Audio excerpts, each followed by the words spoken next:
Montana Territory, April 1873. The wagon creaked into Deadwood just after noon, dust curling off the wheels, the kind that clung to your teeth and settled in your lungs. Ransom Ridley dropped down from his horse before it had even come to a full stop, boots hitting the ground with a solid thud. He did not know exactly what he was looking for, but he knew something was wrong the moment he saw the girl standing beside the auction post like she had already been lost. She wore a faded calico dress, too thin for the biting wind, with her hands folded tight in front of her.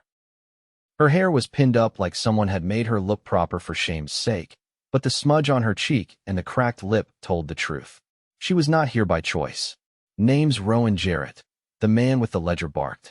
Brought down from a homestead east of here. No kin left. 18. Strong back. Quiet. Starting bid, $20. Rowan flinched when he said her name, but she did not speak. Ransom stepped forward. She ain't livestock. The crowd turned. The man behind the post narrowed his eyes. You bidding or preaching? I am taking her, Ransom said. The man scoffed. That's not how. Ransom reached into his coat and dropped a pouch of coins in the dirt. You want more? Take it up with the sheriff. But she is not being sold. Rowan blinked, stunned. Her mouth parted like she wanted to say something, but could not believe she had the right. Come on, Ransom said, holding out his hand. She did not move. Her breath came short and shallow. I do not bite, he said, quieter now. You want to stay? I will walk away. But if you want out of here, come with me. The wind tugged at her skirt. She looked around once, and when her gaze met his, it stayed. She took his hand. They rode out of Deadwood in silence, her behind him on the saddle, arms wrapped around his waist like she was not sure she was allowed to hold on too tight. The sun dropped behind the hills as they followed the trail south. He did not ask where she came from. He figured she would tell him when she was ready. By nightfall, they reached his cabin. It sat back from the river, tucked into a line of fir trees. Smoke still curled from the chimney. He dismounted and helped her down gently, like she might break. You live out here alone? She asked, voice hoarse from disuse. Just me and the stock. You will have your own room. You are safe, Rowan. She looked at the door, then back at him. Why did you do it? Ransom shrugged. I reckon I have seen enough wrong in the world. Figured it was time I did something right. She followed him inside. The house was plain but clean. There was a kitchen table, a stone hearth, and 2 rooms off the main space. Ransom pointed to the one on the left. You can take that one. I will sleep in the barn if it makes you feel easier. Rowan shook her head. No. You do not have to do that. I do not want you afraid. I am not afraid of you, she said, and she meant it. He made stew with salt pork and beans, and they ate beside the fire. She kept glancing at him like she was waiting for him to change, to turn cruel like the others had. But he never did. Later, she stood beside the window in the guest room, watching the stars blink to life over the ridge. He passed by the door, paused, and leaned against the frame. You sleep easy, he said. I will be up early to check the fences. Rowan turned to him. Thank you. He nodded and turned away. But she called out softly, Ransom. He stopped. I have not been safe. Since I was 12. His shoulders stiffened. My mama died that year. My father drank himself into debts he could not pay. When he passed, the man who took over the land said I was his now. Like I came with the deed. Ransom stepped back into the room. Why did they bring you to Deadwood? He owed money. The man who owned me. He figured I would fetch something. I heard him say he'd take what he got and leave me behind either way. Ransom's jaw clenched, but he did not speak anger. Instead, he said, that will not happen again. Rowan looked at him, really looked then. You mean that? I do. She stepped toward him once, then stopped herself, fingers twitching at her sides. Good night, she whispered. Good night, Rowan. The next week passed quiet but steady. Rowan helped with the cooking and washed clothes at the river. Ransom taught her how to check the traps and feed the chickens. She learned quick, never complained. She had a sharp eye and a steadiness to her movements, like she had learned not to waste energy. But sometimes, when she thought he was not looking, she would pause and stare out at the hills, lips parted like a wound was still trying to breathe. One morning, after a frost-bitten dawn, Ransom came in from the yard and found her sitting at the table with a bundle of letters. They were in the bottom of my old satchel, she said. From my mama. She wrote them before she died. I forgot they were there. He sat across from her. She wrote about love, Rowan said. Said she hoped I would find someone who saw me. Not just for what I could do, but who I was. He met her eyes. I see you, Rowan. She swallowed, eyes brightening with something that looked like hope. That night, he heard her cry softly behind the door. He did not knock. But in the morning, she came out, her hair down, face bare. Can I stay? She asked. You never had to ask. She crossed the space between them and touched his hand. I just needed someone to choose me. Not for use. Not for pity. Just choose me. Ransom looked down at her fingers on his, then up into her face. I do. Rowan smiled. It was small but real. They ate together that night, closer than usual, her shoulder brushing his. When she laughed at something he said, it sounded like something had cracked open inside her. And when she went to bed, she paused at the door and looked back. Good night, Ransom. He smiled. Good night, Rowan. But something had changed. Neither of them said it, but they both knew. They were not strangers anymore. The first hard rain of spring came 2 days later.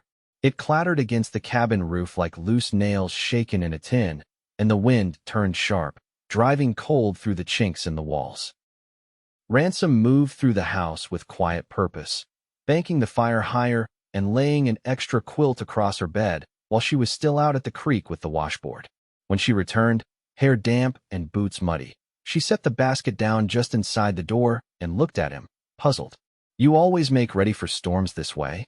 Only when someone else is here to feel them, he said, not looking up from the hearth. Rowan peeled off her gloves and stepped closer to the warmth. The man who kept me before, she said, voice careful. He used to leave the door open when it rained. Said it kept the smell of me out. Ransom didn't speak. He just slid the kettle closer to the coals. I still flinch when I hear thunder, she added, quieter now. Even when I know I'm not where I was. He stood, wiping his hands on his trousers. You're not. I know. But my body don't always listen to good sense. He finally met her eyes. I wouldn't expect it to. She nodded once. Her gaze held as like a thread being pulled taut. Then she moved to the window, watching the curtain of rain sweep over the pasture. The cattle had huddled near the trees, dark shapes against the gray. You ever been married? She asked, not turning from the glass. No, why not? Didn't have cause to be, he said.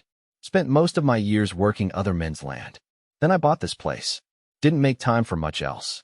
You strike me as someone who'd make time, if he wanted to. I would.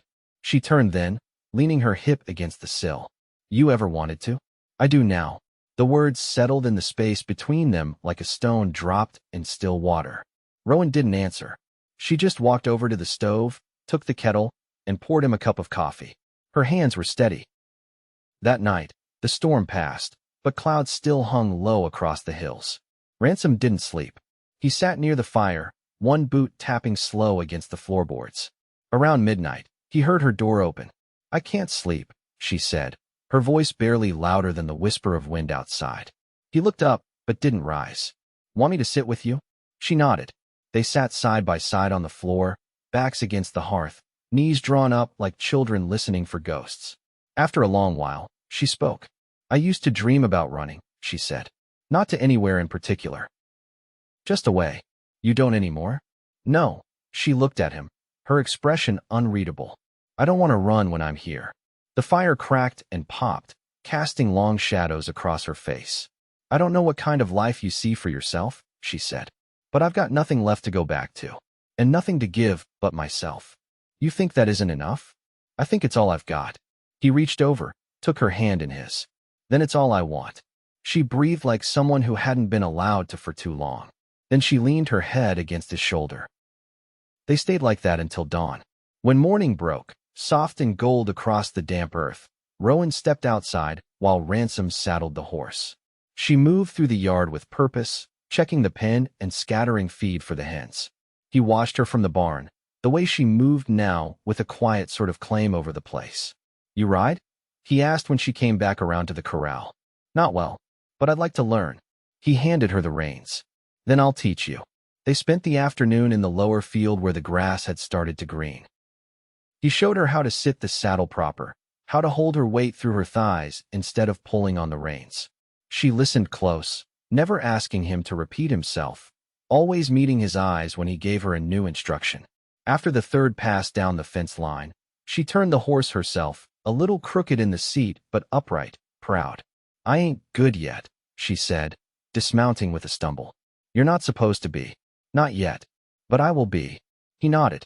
"Yes, you will." She smiled then, not tentative like before, but full. It spread across her face like morning light on snow. That evening, they ate bread she'd baked herself and venison stew from the pot he'd started before they left. The house smelled of rosemary and wood smoke. When he cleared the table, she untied her apron and turned toward him. "I'd like to stay," she said, quiet but certain. "You already have." "No," she said. "I mean for good." He set the plate down. "Then stay for good." She stepped closer. "I want something honest. Something that doesn't vanish when the world gets hard again." He didn't hesitate. "Then that's what we'll make." She reached up, rested her hand against his jaw. "You sure?" He leaned into her touch. "I've never been more." She kissed him like she'd never been allowed a choice before. And he kissed her back like he'd been waiting for her to choose him. The creek swelled with meltwater as May pressed deeper into the hills. The air had softened, but the ground still held cold underfoot. Rowan stood barefoot in the garden plot, turning the soil with a hoe, sleeves rolled and hair pinned back tight. Ransom had marked the rows earlier that morning, smoothing out the furrows with the flat side of a shovel. He worked in the shed now, shaping a new gate latch from scrap iron, but his eyes drifted off into the window. "Beans'll go in first," she said, as he came around the corner with the seed sack. "They don't mind a little chill." "You sure?" He passed her the bag, dust on his palms. "I'm sure." She knelt and began pressing the seeds into the dirt, 2 fingers deep, hands practiced. He watched the way her shoulder blades moved beneath her shirt, the steady rhythm of her touch against the earth. "You ever had a season to yourself?" he asked, crouching beside her. No, she didn't look up. Not like this. They worked until the sun slid behind the ridge, the sky turning the color of ash and coals. That night, Rowan brought in a piece of canvas she'd stitched into a curtain and hung it across the kitchen window. "Woke up this morning thinking I'd like to see less of the dark when I'm cooking," she said. He nodded, watching the way her fingers smoothed the fabric. "You can make changes to anything you want." "You mean that?" "It's your home, too." She leaned against the counter, eyes steady. "Then I want to tear down that shed wall. Open it up like a lean-to. You've got tools rusting in corners." He grinned. "I'll draw up something tomorrow." The next day, they walked the perimeter fence. A cottonwood had fallen in the night, tearing down 3 lengths of wire. Ransom cursed under his breath. "You got extra?" she asked, towing the post where it had split. "In the barn. But I'll need to cut new rails." "I'll help." He paused. "You don't have to. I want to." They hauled the rails together, her shoulder pressed to the load as they moved in step.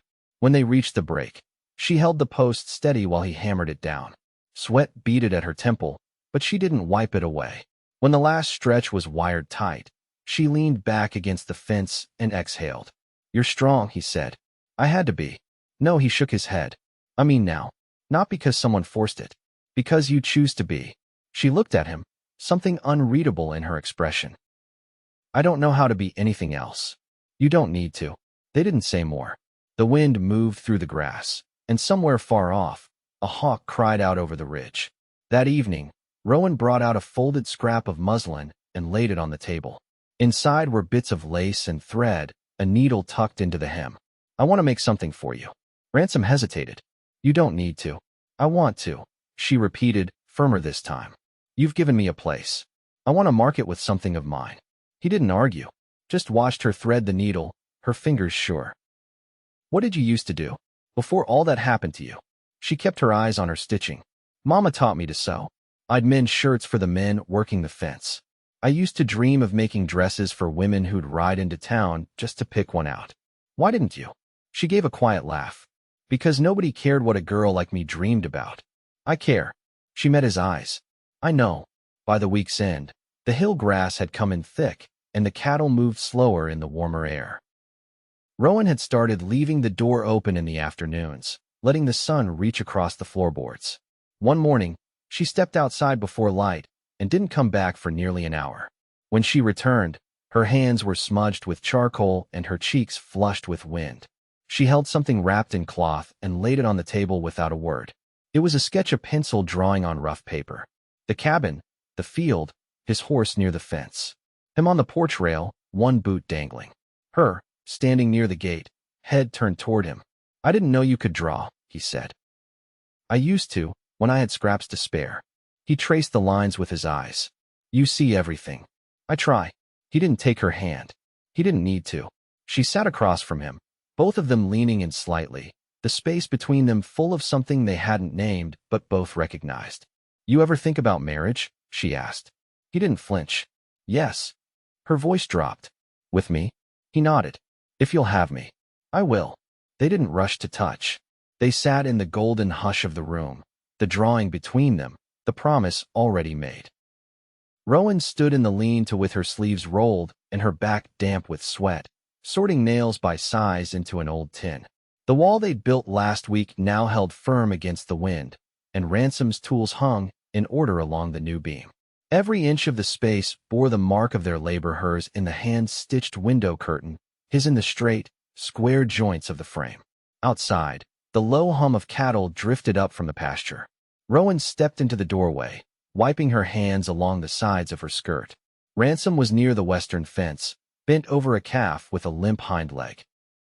She watched as he lifted its foot, checked the hoof with practiced quiet, then stood and rubbed the animal's neck before letting it go. When he reached the shed, she passed him a tin cup of water. "Foot's split along the edge," he said, drinking. "I'll wrap it tonight, see if it don't swell more." He let you near him easy. Animals know when you mean no harm. She studied him a moment, then nodded toward the fence line. "You ever miss being out there? Working free, riding place to place." He leaned against the post. "I used to think I'd die that way. No ties, no land. Just a pack and a rope and a trail ahead. And now, you changed that." Rowan's fingers fidgeted with the hem of her apron. "I worry sometimes I've taken something from you." "You haven't taken. You've given." She turned back to the shed, voice low. "I never thought I'd be someone a man would build with. I always figured I'd be something passed through." He stepped behind her, close but not touching. "You're not something. You're someone. And when I think of what comes next, I see you in all of it." She reached for a coil of twine on the shelf, then rested her hand against the wood instead. "I want to plant an apple tree at the edge of the pasture." He blinked. "An apple tree? My mother had one. Just one. It took years to bear fruit, and every year she'd say, 'Maybe this summer.' I want to wait on something like that. I'll help you dig the hole." They turned the soil that evening, just past the far fence where the light lasted longest. Ransom cut through the clay with a spade while Rowan cleared the roots. They didn't speak much, but when she dropped the sapling into the earth and packed it in with her palms, she looked up, dirt on her cheek and a fierce kind of peace in her eyes. "I'm not afraid of waiting," she said. "You won't be waiting alone." Later, Rowan sat at the table, sewing a hem on one of Ransom's shirts. Her needle moved slow, careful, as if each pull of thread settled something deeper than cloth. He was whittling by the hearth, shaping a slender piece of ash into a handle for a new draw knife. "You never told me what your people came from," she said, not looking up. "My father was from Kentucky, left the war with a busted leg and a bottle he never put down. My mother was Shoshone. She died when I was young." Rowan paused. "You never speak their names." "I've learned not all names need saying. Some just sit in you." She nodded, thumb brushing the fabric. "I used to think forgetting was the only way forward. But now I think maybe remembering is the only way to stay whole." "You're right." She glanced at him. "Even if the remembering hurts." He set the carving down. "Especially then." That night, she lay beside him. Not from fear, not from need, but because the space between them no longer made sense. She fit against him as though she'd always meant to, her hand resting lightly over his heart. Neither of them spoke. In the morning, she rose early and packed a basket for the ride to the neighboring homestead. The woman there had agreed to trade hens for flour. Rowan saddled the mare herself, tying the bundle beneath the saddle horn as Ransom watched from the porch. "You sure you don't want me to come along?" he asked. "You've got calves to tend." "I'll be back before the sun shifts." She mounted with ease now, reins held steady. As she turned toward the path, she paused. "I want to wear blue when we marry," she said without smiling, just stating it plain. He nodded once. "Then you will." She rode out beneath the high spring sky, the wind lifting the edge of her skirt. Ransom watched until she disappeared beyond the ridge, his fingers resting on the banister she'd scrubbed clean just days before. Behind him, the unfinished carving lay on the table, a cradle handle just beginning to take shape. The flower came wrapped in thick brown paper, tied with twine. Rowan set the bundle down in the pantry, brushing the dust from her skirt as she stepped back into the kitchen. The sun had begun to lower, casting a soft amber wash across the windowsill where she'd left a bowl of rising dough. It had doubled well, soft and full beneath the cloth. She turned as Ransom ducked in through the side door, brushing hay from his sleeves. "Fence held up through the storm," he said, hanging his hat on the peg by the door. "No sag in the north post like I worried." Rowan rinsed her hands in the basin. "Good. I was thinking of riding to the river bend tomorrow. There's wild mint coming up near the stones." His boots scuffed gently across the floor. "I'll come with you. You'll need help bringing it back." She dried her hands on a clean cloth and turned toward him. "I like when you say we." He looked at her then, and something deepened in his expression, not surprise, not question, just a quiet recognition. "So do I." That night she sat with needle and thread, finishing the last seam on the dress she'd been working on for 2 weeks. The blue fabric was deep like dusk, with a small row of shell buttons she'd traded for when she brought back the hens. She didn't ask if he wanted a wedding. She knew. He hadn't said the word aloud, but he'd carved it into every inch of the life they were building, one fence post, one shared meal, one steady look at a time. The next morning, Ransom rode out early to the county seat. When he returned, he carried a folded paper in his coat, license signed and stamped. Rowan didn't ask to see it. She just placed her hand over his chest where it rested. They married on a Sunday, under the tall cottonwood near the creek, the one that hadn't yet leafed but had begun to bud. The woman who'd traded them the flower came to stand witness, her husband holding their youngest as the words were said. Ransom wore a clean shirt and his boots brushed, and Rowan wore the blue dress and a ribbon tied at her nape. When the vows were spoken, Rowan didn't look away. She watched him as though memorizing each syllable, and Ransom took her hands like he was anchoring them both to the earth. Afterward, they walked back together, slow through the field, the wind tugging softly at her skirts and his coat. At the porch, she paused. "I never imagined a life that began quiet could feel this full," she said. "I didn't know I could want anything long enough to keep it. You've kept me." He touched her cheek, just once. "And I always will." The days stretched long and clear. Mint dried in small bunches above the hearth. The apple tree stood straight, its roots settling deep. Rowan began cutting fabric for shirts she planned to sell in the next town over, and Ransom shaped a bench from pine for the porch. One morning, she brought down the cradle handle he'd left unfinished and set it beside the whittling knife. He looked at her sideways. "Not yet," she said, "but someday." He ran his fingers over the wood. "Then I'll finish it right." Rowan stood behind him, arms wrapped around his middle. "You've already started it right." By midsummer, the garden came in thick with beans and squash. They ate by lantern light, sometimes not speaking for stretches of time, comfortable in the hush. Some nights he read aloud from the book she'd brought west with her pages worn, spine cracking. Other nights she traced the lines of his hands, learning each callus, each scar, until they felt as familiar as her own. When autumn arrived, crisp and dry, Rowan took the blue dress from its peg and folded it into a chest Ransom had built her.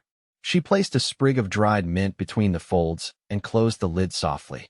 "I thought that day would be the best," she said, watching the fire flicker low. "But it just keeps getting better." He pulled the quilt over their legs, his hand finding hers beneath it. "That's what happens," he said, "when you build something to last." The wind outside carried the faintest edge of frost, but the cabin held warm. The apple tree out near the fence had dropped its first yellow leaf. It would be years before it bore fruit, but already its roots were steady in the soil, and its branches reached without fear toward whatever sky would come. Inside, Rowan lay with her head tucked beneath Ransom's chin, his breath slow against her hair. They had no need for promises anymore. They'd already lived them. And in the quiet hush of that room, with the fire low and the world turned in for the night, they rested together, whole and home.